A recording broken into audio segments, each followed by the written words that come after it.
One of the perks of working in the tech industry is the abundance of opportunities. I had a chat with Linda Bankole, a scrum master at PNC Bank, Pittsburg, Pennsylvania, and we talked about what it means to be a scrum master, how she got into the position, and everything that the job requires. I am more than convinced that listening to this podcast will push you to seek out your own unique roles in tech because there is something for everyone, regardless of your background. Welcome to Tech Talk with Blossom. I'm your host, Blossom Babalola, and on here we talk about everything about the software engineering career, sometimes even bringing you lived experiences of other software engineers to help you make better decisions about your career as a software engineer. And if you are planning to get into tech, then just to give you an insider view of what it currently is like. So if that's your cup of tea, I hope you sit back and enjoy.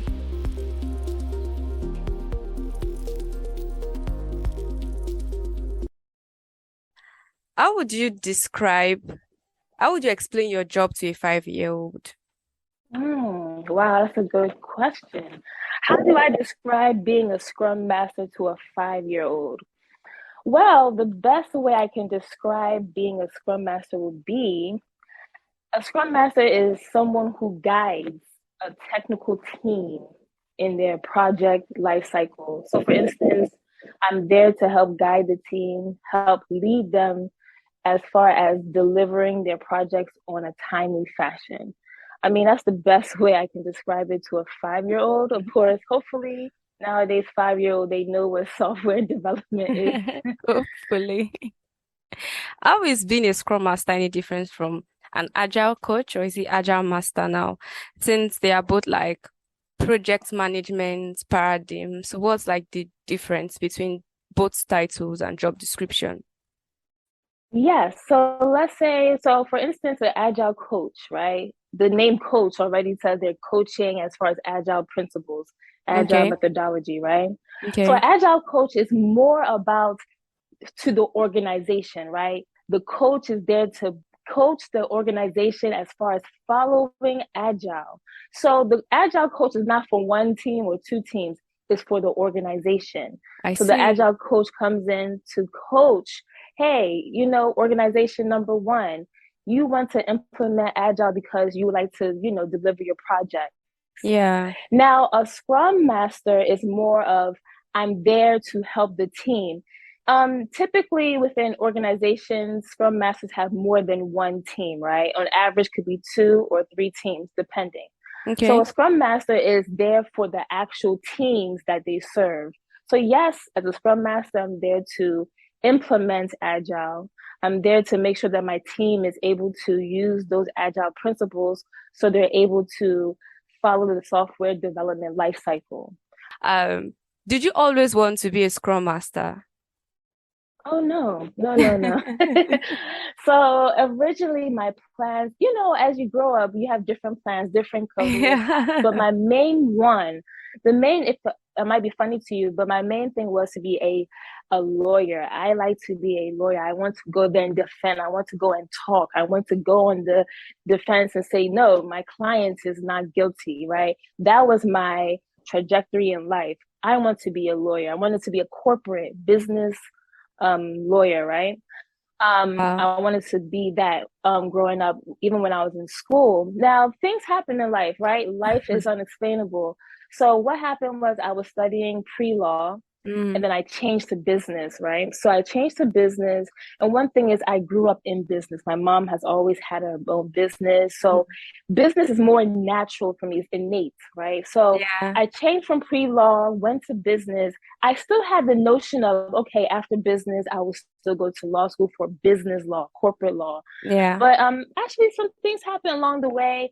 Didn't go that route of being a lawyer, but I still ended up in the field of some type of business management, right? Business management, sales, Yeah. marketing, that Yeah. field. So eventually, I was aware of Scrum Master from my friend who happens to be a Scrum Master. And just learning from her, I'm like, wow, this is still business, is non-technical, but Mm, I'm still able to apply my skills as far as business management, right? So that's how you can see over the years, my Yeah. life changed from, from pre-law to business. And I'm still in business, right? I work with a bank. It's called PNC Bank. I work with the business technology Mm. innovation. So we'll call it BTI, business technology innovation. So I'm still in that business management. I'm not coding, but I'm there to, manage the team as far as the business Yeah. values. Yeah. Well, that's a journey, but I can see elements of transferable skills between all of these things. I feel like as someone who likes law and you always have a way to present your idea and talk to people, managing a project is also like trying to push what you want for a project, like trying to push the judge to like agree with your defenses. And now as a scrum master, you're still having to push your ideas, manage the team. I feel like they're all transferable skills there. Would you agree? Of course, yeah. So, yes, the skills are very transferable.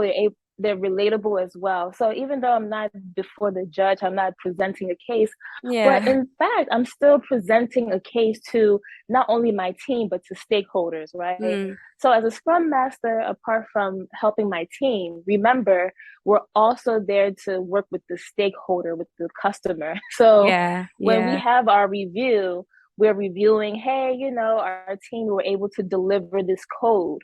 And we had to present this to the stakeholders. We still had to present, hey, this is what we have. Do you think is, correct? Is the coding functional? Is it yeah, bringing business value? So it's definitely transferable. These skills are able to translate into either law, into business technology. So they yeah, all work hand in hand. yeah. So we've kind of like seen that you didn't need any technical background really for your Scrum Master position, but did you need to get certifications for the Scrum Master position? Yes, yes. So most organizations, actually almost all of them would say, you might see this when you're looking through their job description, Okay, certified Scrum Master certification preferable, right? okay, Or you might see advanced CSM.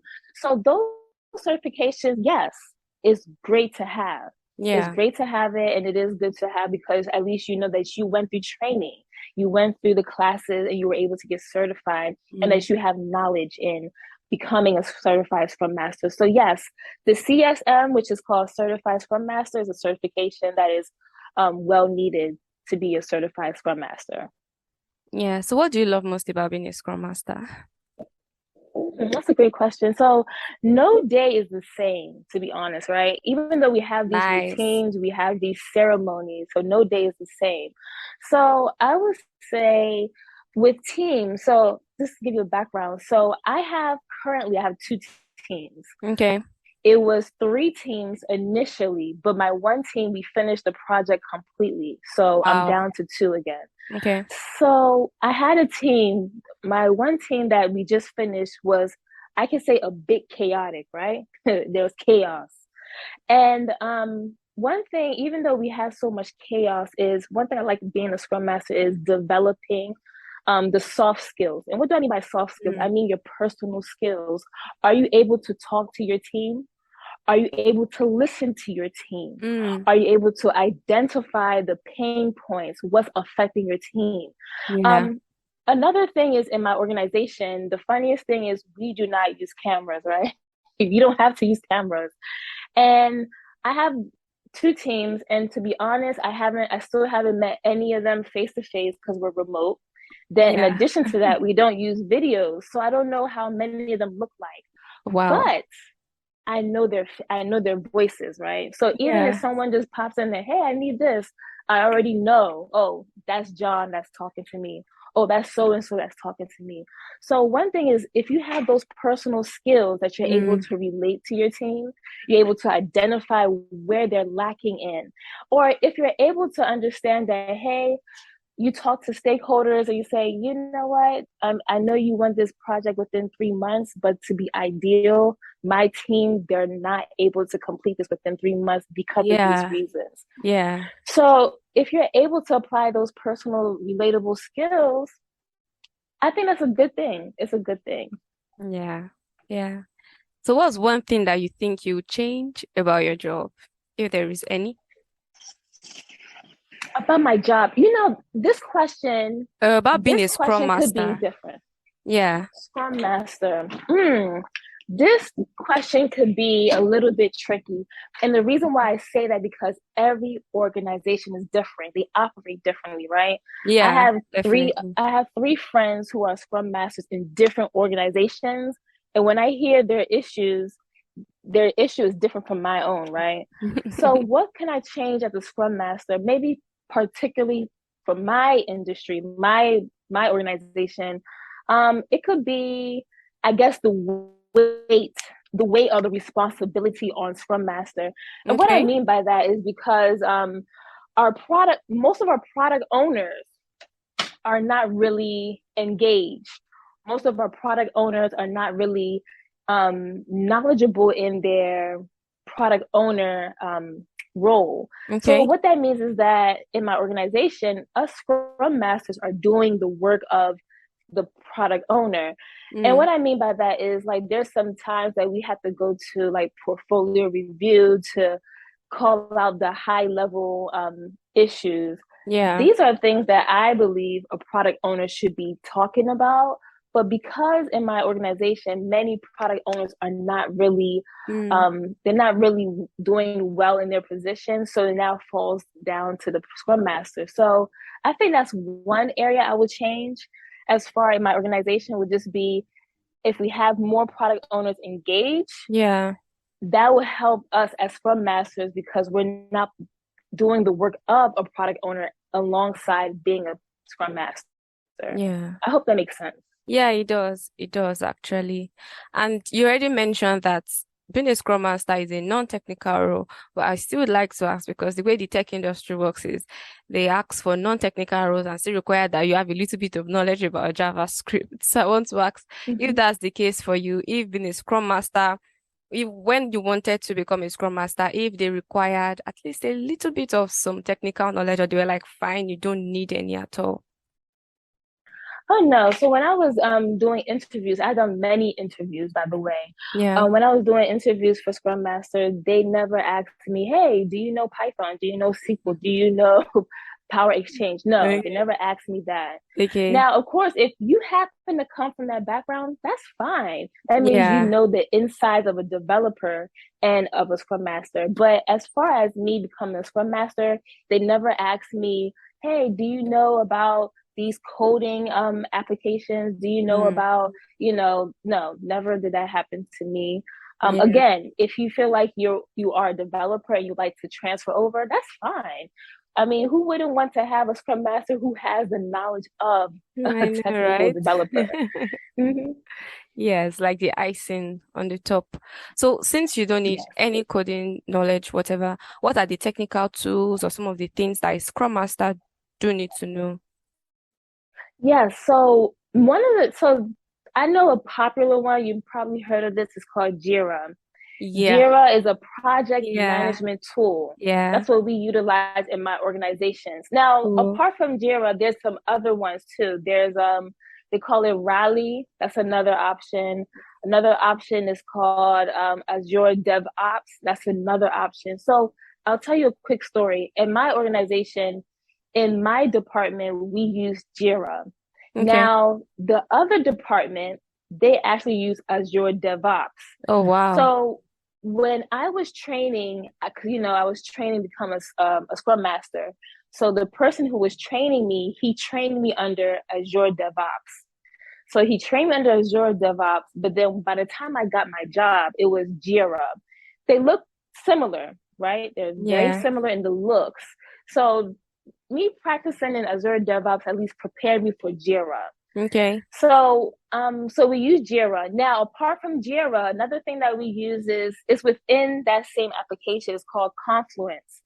So Confluence. Jira is yes.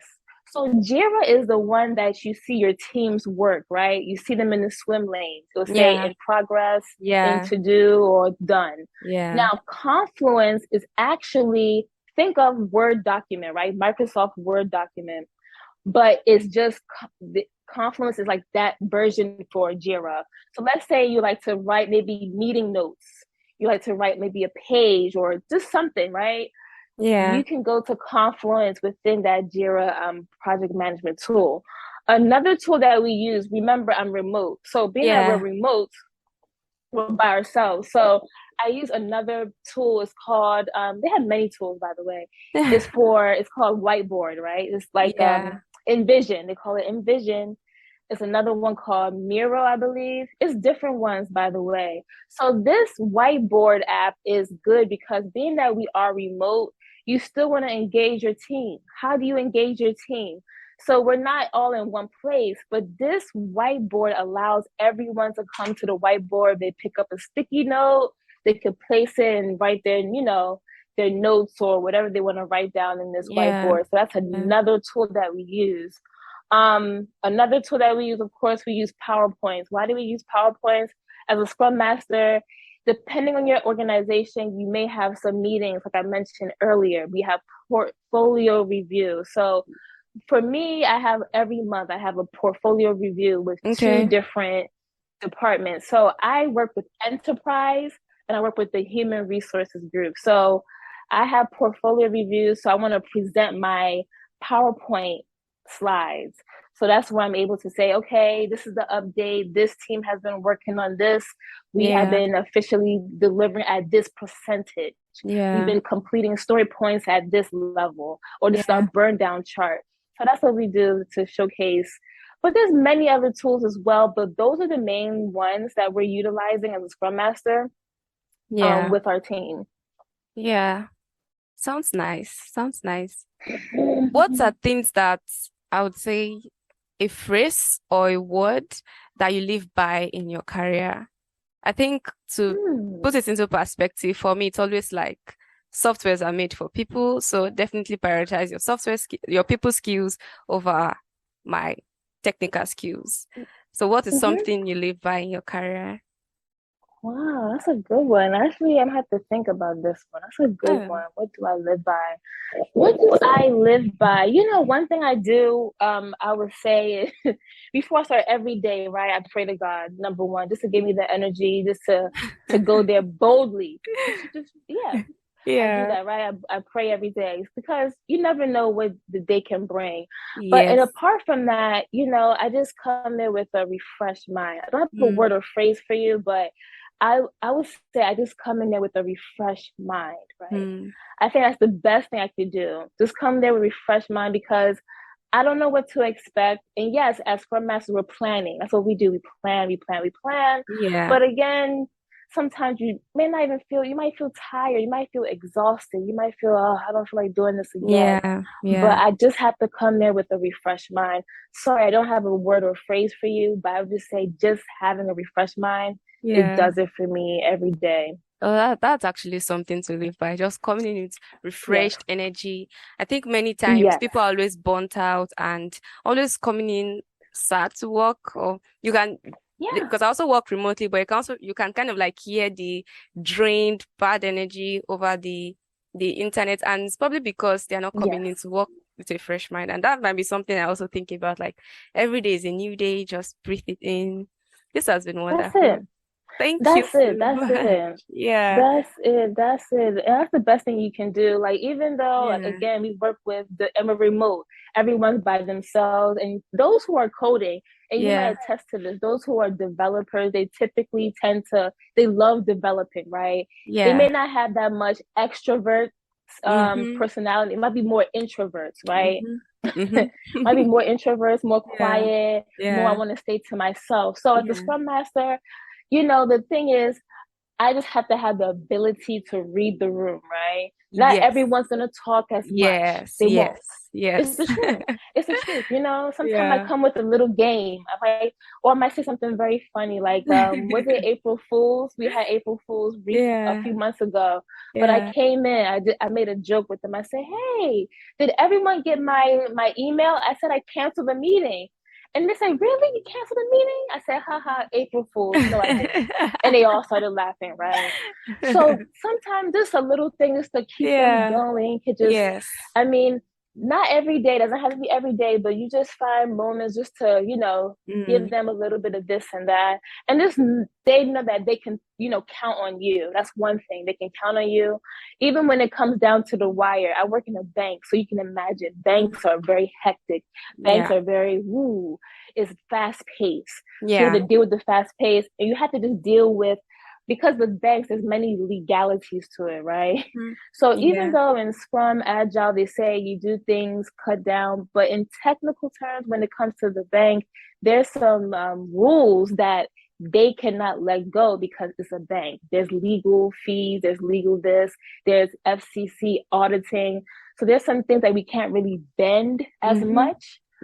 But you just learn how to adapt. Remember, that's a Scrum term. You adapt, you inspect, you be okay as a Scrum Master. Yeah. Thank you so much for doing this call with me. I really learned a lot. I learned so much, and I can't wait to share it with everyone. Yes. Thank you so much for having me. I feel so blessed and honored to be on your podcast. Thank you for hanging out with Linda Bankole and I finally know the difference between being an agile coach and a scrum master in terms of roles and job description. I hope you learned something new, pondered on something new, or something made this whole thing worth your time. And if you did, I'll be glad to hear from you. I am on every social media platforms as Blossom Babalola, and you can also catch Linda on LinkedIn as Linda Bankole. Till by next episode, keep building, keep having fun. Bye.